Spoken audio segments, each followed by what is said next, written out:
faced with COVID-19, many retreated into selfishness, as you put it, led by Trump's America.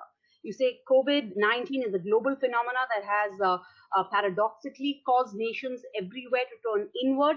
Where would you place India in this framework? Because Prime Minister Modi, too, has reminded Indians of the dangers of global supply chains. He's pushed for vocal for local. He's pushed for made in India. You know, this is one of the many contradictions. It may be the central contradiction in Narendra Modi's worldview. Modi, I think, sees himself as a man who is going to make India great. I don't know whether the great again part is true, but he certainly wants India to be a major player, a major actor on the world stage, a major global economy.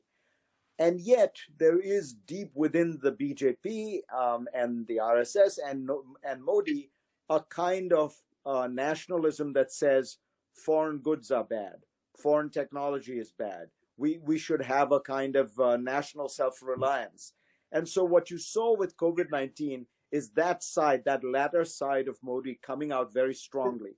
The problem is it entirely conflicts with and contradicts the earlier point, the first trend, which is if you want to make India great, if you want India to be able to prosper, it is going to have to embrace the world. It is going to have to embrace the world economy. It is going to have to open up its systems. Look, Rahul and I are both old enough to remember very well the old India, which believed very strongly in Swadeshi and in high tariffs, and everything foreign was viewed with suspicion.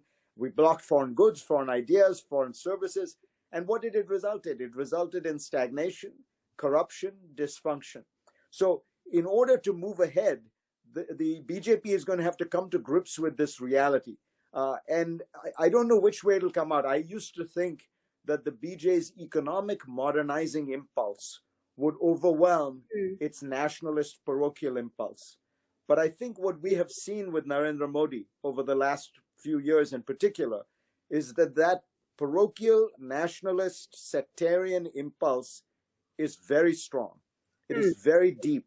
It is perhaps in the DNA of the party and of its, members, including Modi himself. So I have to say right now, the evidence is that India will not move forward in kind of in the way that it needs to embrace foreign ideas, foreign technology, foreign goods. And when it says foreign, I just mean the best in the world. Like any place, if you look at the way China modernized, it simply said, what is, the two questions Bill Gates says he always asks when he confronts any problem. Who is doing this best, and how can we learn from it and copy? We still have a tendency to look with a certain suspicion at everything that comes from outside. And part of that is the nationalist movement. Part of it is other things. But I do think Modi contains within himself a great deal of that BJP DNA. And unless he can shake it, I think you're going to see kind of an India that is smaller and more parochial, unfortunately.